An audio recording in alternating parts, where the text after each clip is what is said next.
queridos alunos e professores, estamos iniciando mais uma aula de Geografia. Eu sou a professora Juliana e estarei acompanhando vocês ao longo de toda esta aula. Vamos agora conhecer o objeto de conhecimento e também o detalhamento de nossa aula. Estamos na aula de número 3 com o objeto de conhecimento, diversidade e dinâmica da população mundial e local. E o detalhamento, diversidade étnica da população na América Latina. Então, vamos lá dar início à nossa aula.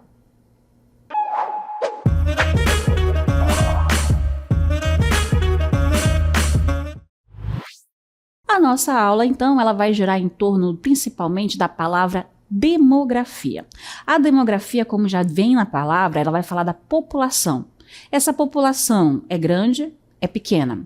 É uma população que vem nascendo muitas crianças ou vem morrendo muito mais pessoas? É uma população que se distribui de forma igual pelo território ou há espaços em que a população se concentra e em outros há vazios demográficos? E é justamente isso que a demografia vai apresentar para a gente, como é que é esse perfil dessa população. Mas para ficar mais claro para a gente, vamos apresentar primeiro o conceito de demografia. Então, o que é demografia? Então, ela vai ser responsável pelo estudo das populações humanas.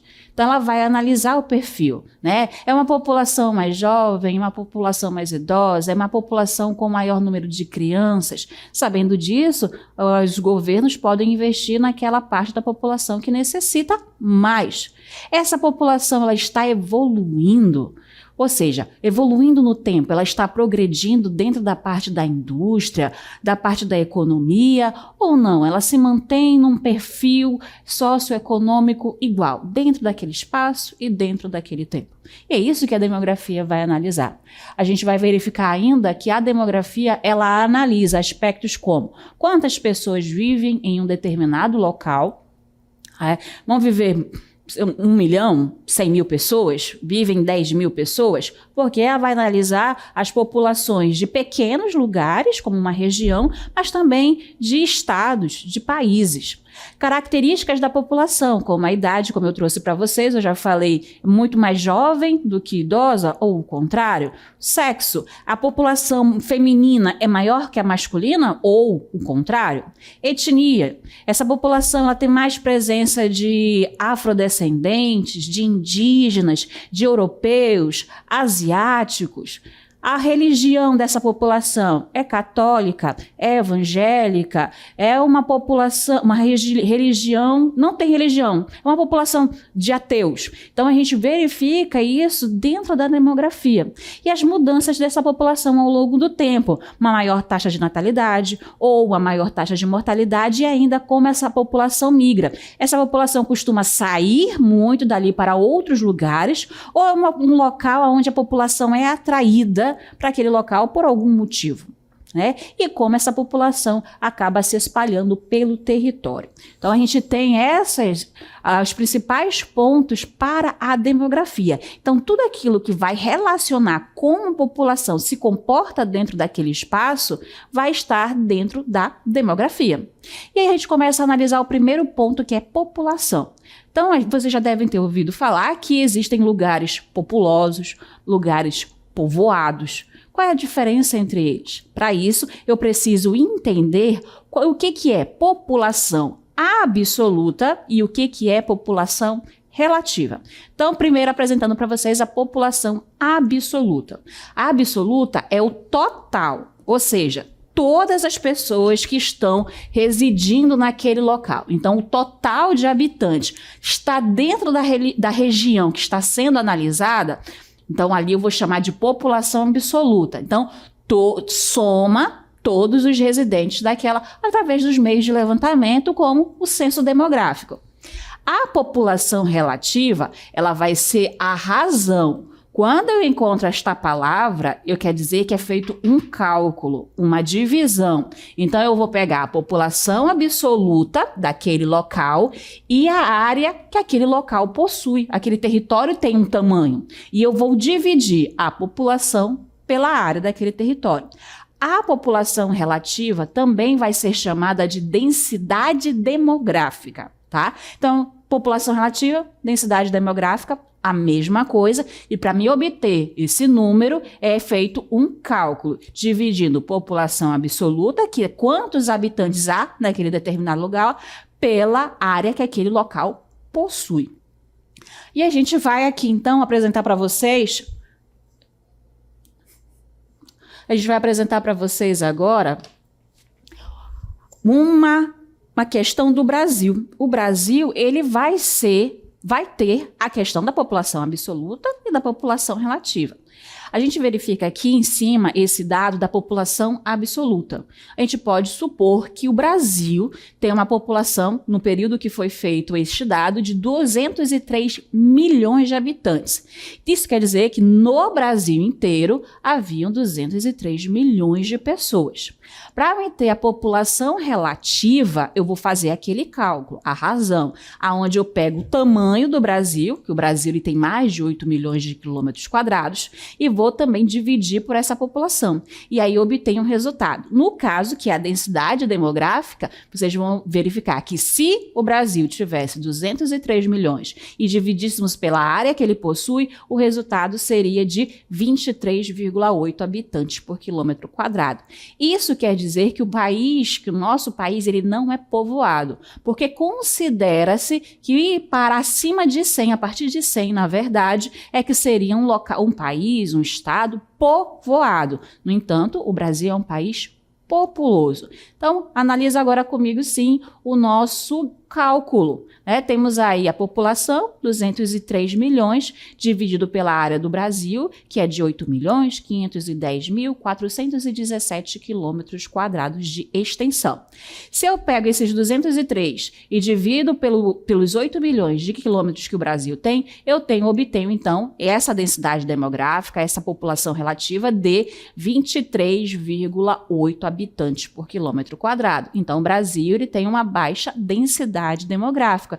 Isso se justifica pelo tamanho que o Brasil tem, né? O Brasil é um país de tamanho de continente. Então, mesmo sendo um país populoso, a sua população ainda não consegue se distribuir uniformemente ou ela tem áreas de concentração, principalmente o litoral e a região do sudeste, mas as áreas do norte do Brasil, elas são pouco povoadas.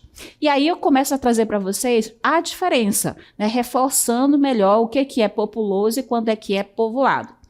Quando eu estiver sendo populoso, aquele país tem uma população muito grande, então eu estou falando da população absoluta. Então ele vai se referir ao total de habitantes que aquele país possui. Então, o Brasil, como eu trouxe para vocês, e eu trago o exemplo mais uma vez, é um país populoso. Então, aqui nesse dado, o Brasil ele vai ter cerca de 210 milhões de habitantes e ele acaba sendo o país mais populoso da América Latina. E também o México. O Brasil e o México eles estão entre os 10 países mais populosos do mundo. E aí, no caso, o México é o segundo país da América Latina mais populoso, com cerca de 128 milhões de habitantes. Então, populoso em relação à população absoluta. E quando é que eu digo que é um país povoado? É quando há uma elevada população relativa. Então, tem que ser feito aquele cálculo para obter a densidade demográfica. Dividir o número da população pelo tamanho daquele território. E aí a gente tem, então, o número de habitantes por quilômetro quadrado. E eu trago para vocês 2 exemplos de países aqui da América Latina. Eu tenho, então, El Salvador, um país da América Central, que ele tem uma área aproximada de 21.041 quilômetros quadrados. E ele tem uma população de cerca de 6,5 milhões de habitantes.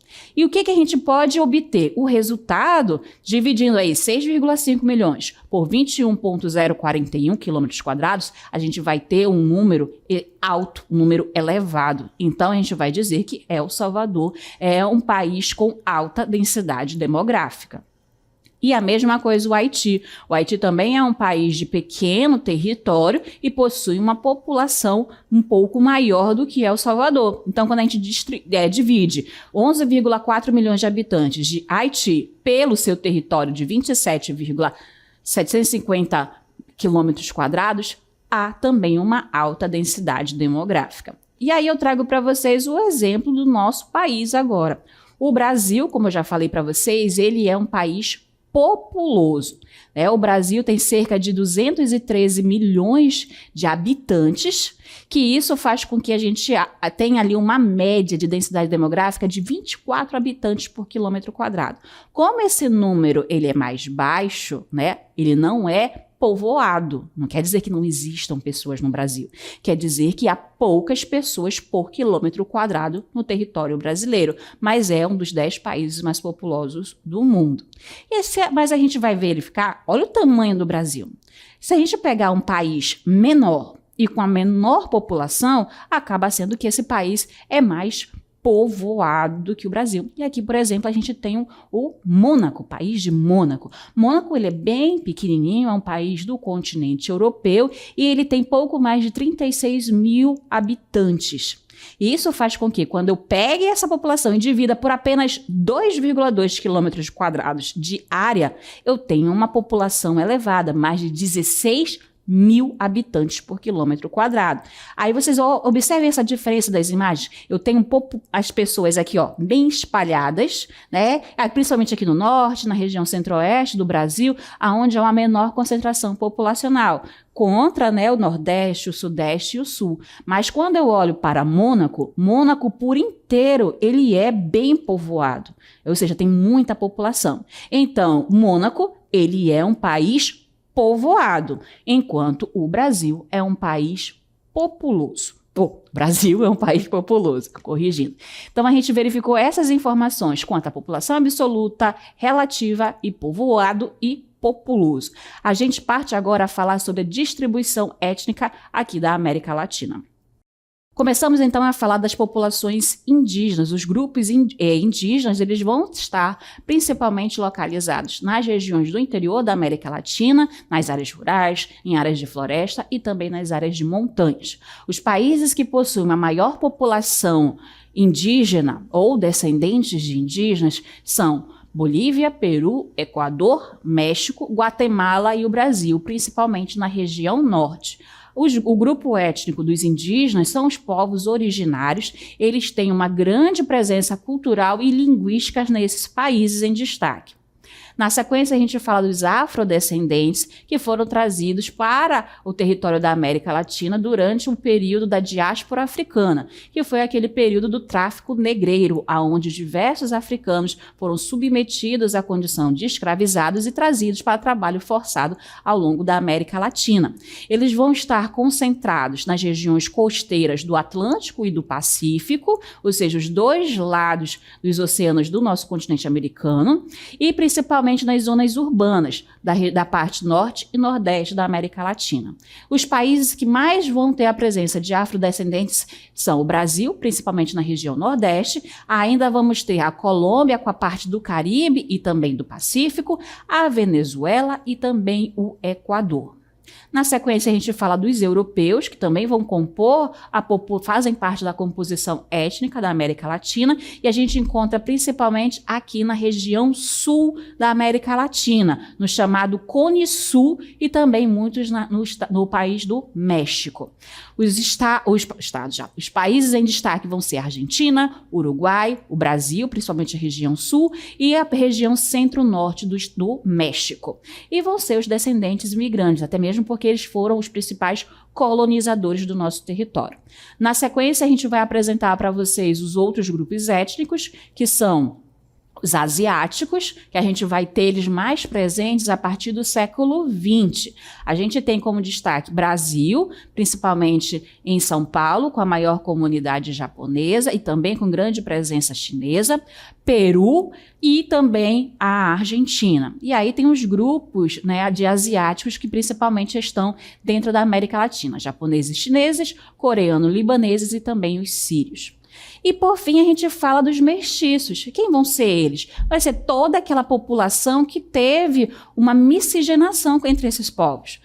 Hoje, a América Latina vai ter esses grupos, cada um morando em uma maior parte da região que é miscigenada, que pode ter uma maior presença da cultura indígena, ou da africana, ou da europeia. E aí o destaque, principalmente o Brasil, que é um dos países mais conhecidos pela mistura das etnias que temos no nosso território, e também México, Colômbia, Venezuela e o Paraguai. A gente começa agora a falar de outro item da demografia, que é quando a gente analisa o crescimento dessa população. Quando a gente fala em crescimento vegetativo ou natural, a gente pode ter que esse crescimento ele pode ser positivo, esse crescimento pode ser negativo e esse crescimento pode ser neutro. Isso porque as populações vão ter características diferentes. Isso vai depender da realidade socioeconômica, das realidades culturais que aquele local apresenta. Então a gente vai entender agora o que é o crescimento vegetativo. O crescimento vegetativo ele também é obtido através de um cálculo. Isso porque ele vai ser a diferença entre a taxa de natalidade e a taxa de mortalidade. Os nomes já nos dão dicas de quem é quem. Taxa de natalidade, nós vamos sempre estar nos referindo ao número de crianças que nascem anualmente por cada 1.000 habitantes. Então, é uma taxa, é um número que se dá e esse número sempre é lido por 1.000. Então, nasceu 3,5 por 1.000, tá? Igualmente, também vai ter a taxa de mortalidade.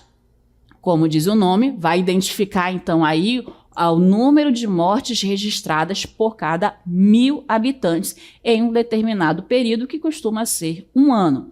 Então, aí embaixo está como é que funciona esse cálculo. Eu pego a minha taxa de natalidade, eu diminuo pela minha taxa de mortalidade e obtenho esse meu crescimento vegetativo ou o crescimento natural. Aí, dessa forma, a gente vai ter, então, o positivo, o negativo e o nulo. Quando é que o crescimento vegetativo é positivo? Quando há mais nascimentos que morte. Por exemplo, na Bolívia, a alta taxa de natalidade em áreas indígenas e rurais. Então, quer dizer que nessas regiões da Bolívia há muito mais nascimentos do que óbitos. Quando é que o crescimento vegetativo ele é negativo? É quando há mais mortes do que nascimentos. Isso porque quer dizer que a população está diminuindo, então ela está decrescendo. Por exemplo, Cuba. Cuba ele tem uma população mais envelhecida e com uma baixa taxa de natalidade. Ao mesmo tempo que essa população envelhecida quer dizer que está vivendo mais, mas não está nascendo população. Então, essa população não está tendo uma renovação. Portanto, Cuba acaba tendo um crescimento vegetativo negativo. E o nulo é quando coincidem as taxas de nascimento e morte. Não quer dizer que nasceu 100, morreu 100, é nulo. Não, quer dizer que eles ocorrem em equilíbrio. A população, como no Uruguai, ela é estável. Os dois, tanto a taxa de natalidade quanto a taxa de mortalidade, eles acontecem com baixas taxas em ambos os indicadores, tá bom? Passamos agora a falar sobre taxa de fecundidade. A taxa de fecundidade, então, ela vai se referir ao número médio de filhos que uma mulher teria até o final da sua idade reprodutiva. O IBGE ele considera a taxa reprodutiva da mulher de 15 a 49 anos. Então, ao longo do tempo, o IBGE veio analisando esse dado. Quantos filhos uma mulher tem entre seus 15 a 49 anos. A gente pode verificar nesse gráfico que em 1940, uma mulher tinha uma taxa de fecundidade de 6,16. Então, era uma média de 6 filhos por mulher. Essa taxa continuou ao longo de 1950, 1960 e ela começou a decair em 1970, caindo para 5,75. Foi caindo até chegar no ano de 2010 com apenas 1,9 filhos por mulher. Então, a gente pode dizer que o Brasil ele está decaindo também. Ele vai chegar numa realidade onde há mais mortes do que nascimentos. No momento, ainda somos uma população que está em crescimento. Aí a gente verifica agora alguns exemplos de taxas de fecundidade de países aqui da América Latina. A gente verifica agora os países mais com as maiores taxas de fecundidade, a Guatemala, aqui na América Central, com 2,9 filhos por mulher. Na sequência, Bolívia, já na América do Sul, com 2,8 filhos por mulher. Na sequência, Honduras, voltando aqui para a América Central, com 2,5 filhos por mulher.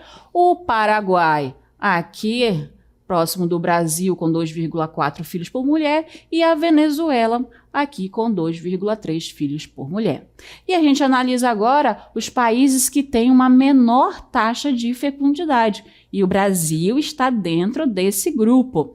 Começando por Brasil, que vai ter 1,7 filhos por mulher atualmente, depois Costa Rica, aqui na América Central, com 1,6 filhos por mulher, aqui perto do Brasil, o Uruguai, com 1,5 filhos por mulher, o Chile, aqui da América do Sul também, com 1,5, e o país da América Latina com a menor taxa de natalidade acaba sendo Cuba, com apenas 1,4 filhos por mulher.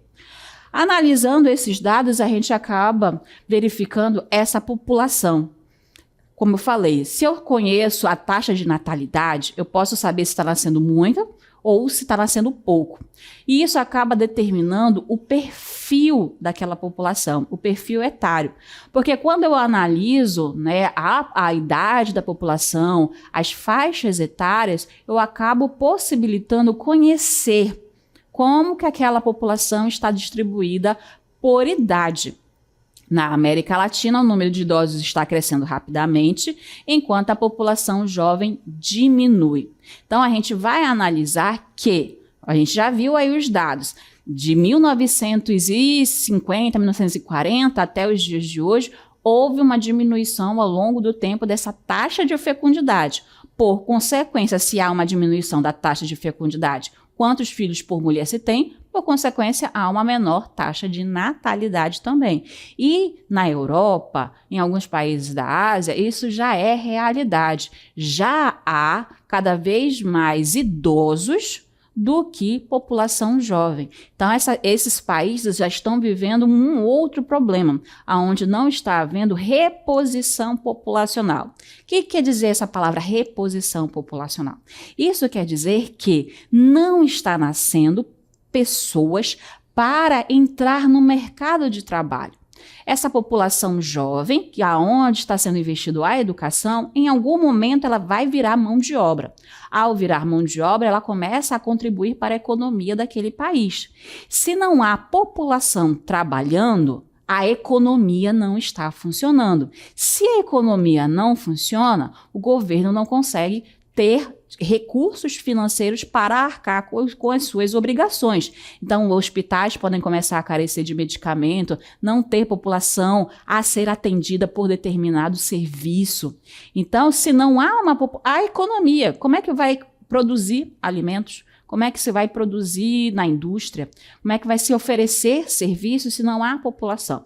Essa realidade já acontece nos países da Europa, em alguns da Ásia, e vai virar realidade aqui na América Latina também, porque ainda somos um país, hoje, Brasil, de adultos principalmente, mas vamos virar, como a gente vai ver, que cada vez há um maior crescimento da população idosa. Acompanhe aqui comigo agora o gráfico do Brasil quanto ao perfil, né, etário, que vai trazer, olha só, aqui em 2013, a população de 65 anos ou mais era de 7,28%.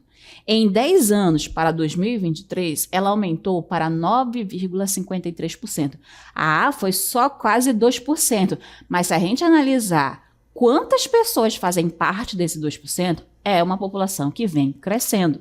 A mesma coisa a gente observa o movimento oposto na população de 0 a 14 anos. Em 2013, essa população de 0 a 14 anos era de 26,42% e ela diminuiu para 22,8%. Então, a população jovem, a população infantil, ela está diminuindo, mas ainda é superior à população idosa. E aí, a grande parte da população do Brasil ela vai estar na faixa de 15 a 64 anos, que era de 66,3% em 2013 e passou a ter 67,6% em 2023. tá? Então, a gente tem aí a questão da parte do perfil etário, que a gente pode analisar que a população, nesse caso do Brasil, ela está passando de adulta para idosa, conforme os números que a gente conseguiu analisar.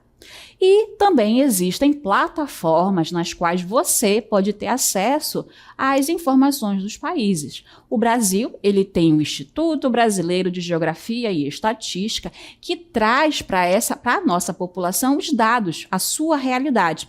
Eu vou apresentar para vocês agora o Panorama 2022. Vocês devem lembrar que no ano de 2022 foi realizado o censo demográfico.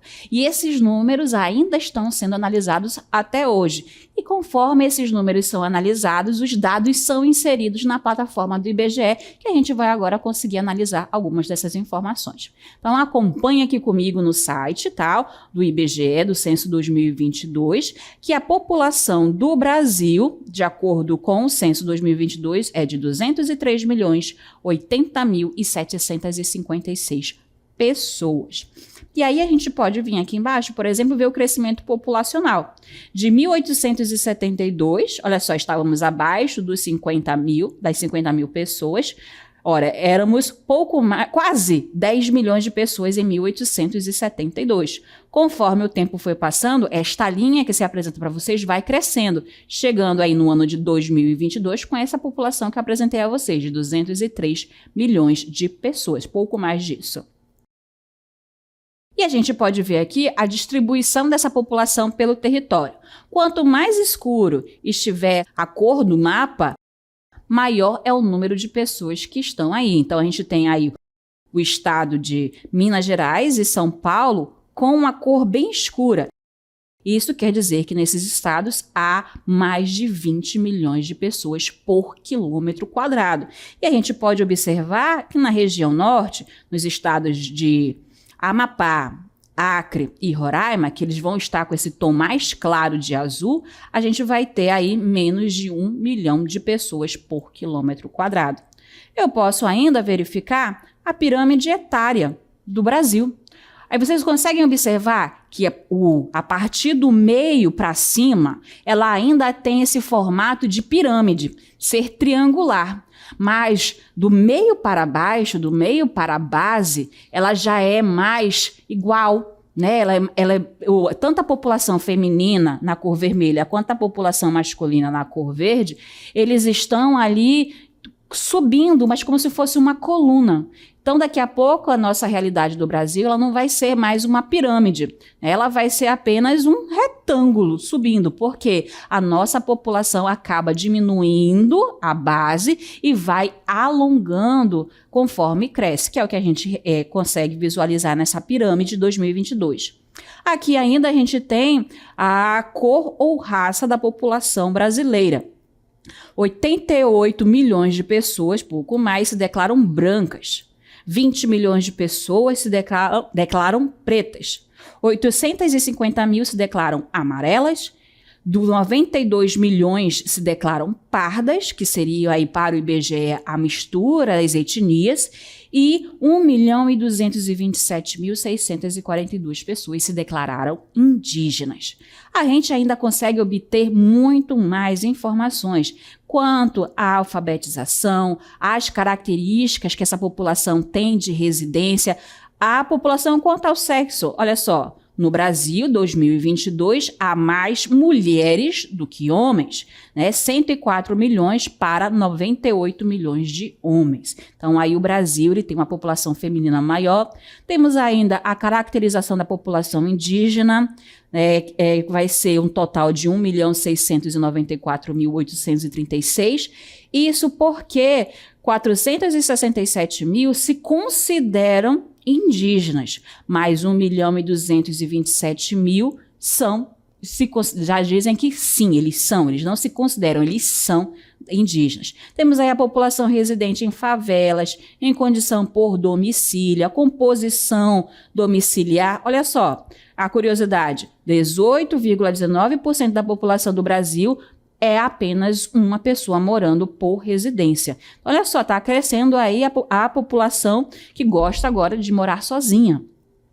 Esses dados vocês podem analisar depois da aula, indo lá só jogando no buscador da internet, Censo IBGE 2022, e vocês vão conseguir ter acesso a todas essas informações. Então isso era o que eu tinha a apresentar para vocês quanto à demografia e as principais taxas e características que a gente consegue analisar de uma população. Até a próxima!